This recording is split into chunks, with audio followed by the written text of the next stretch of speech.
हरे कृष्ण। आज हम श्रीमद् भागवत गीता के पहले अध्याय का सारांश देखेंगे।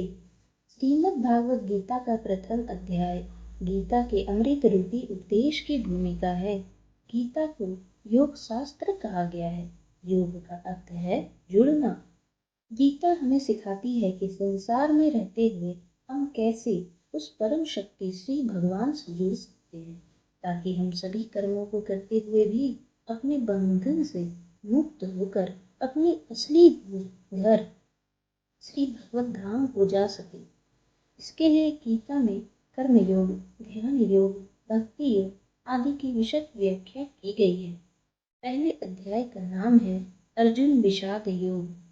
विषाद तो अर्जुन और दुर्योधन दोनों को था, लेकिन अर्जुन ने अपने विषाद को परम शक्ति श्री भगवान से जोड़ दिया, तो वही उसका विषाद उसके कल्याण का मार्ग बन गया।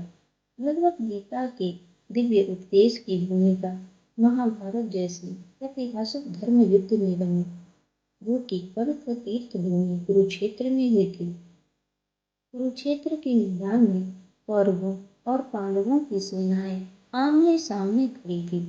सबसे महत्वपूर्ण बात यह है कि पांडवों की सेना में स्वयं श्री कृष्ण थे, जो कि एक योद्धा के रूप में नहीं बल्कि अर्जुन के सारथी के रूप में उपस्थित थे।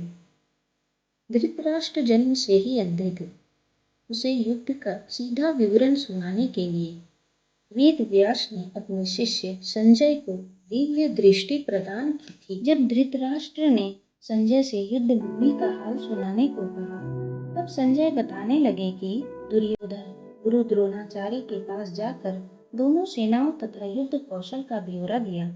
उसको सुनने पर द्रोणाचार्य चुप ही रहे। दुर्योधन को प्रसन्न करने के लिए भीष्म पितामह ने शंख बजाया। तब दोनों सेनाओं के विभिन्न सेनानियों ने अपने अपने शंख बजाए। इस युद्ध का भयंकर शंखनाद सुनकर कौरवों के मन विलीन हो गए। तब अर्जुन ने भगवान श्री कृष्ण से अपना रथ दोनों सेनाओं के बीच खड़ा करने को कहा। श्री कृष्ण ने ऐसा ही किया। जब अर्जुन ने दोनों सेनाओं में अपने ही गुरुओं और सभी संबंधियों को देखा, तो उनके मन में अपार मोह जागृत हुआ। युद्ध के परिणाम की कल्पना मात्र से ही अर्जुन का हृदय करुणा से भर गया। उनके हाथ कांपने लगे, गला सूख गया और उनका गांडीव धनुष हाथ से गिरने लगा। अपनी दशा का वर्णन करते हुए उन्होंने भगवान श्री कृष्ण से कहा, हे केशव, मुझे राज्य नहीं चाहिए, ना ही विजय चाहिए और ना ही कोई सुख, क्योंकि जिनके लिए हमें सुखों की इच्छा है वे ही इस युद्ध में मारे जाएंगे। अपने गुरुओं, पुत्रों, दादाओं आदि को मारकर हमें क्या मिलेगा?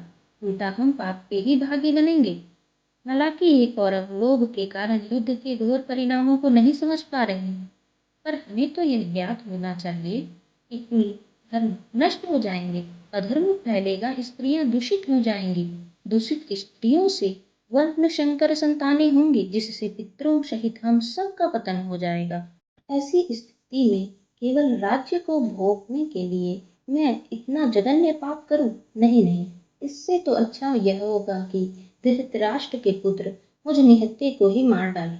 ऐसे विषाद से भरकर अपना धनुष रखकर अर्जुन रथ के पीछे भाग में शोकग्रस्त होकर बैठ गए और यहीं पर प्रथम अध्याय की समाप्ति हुई।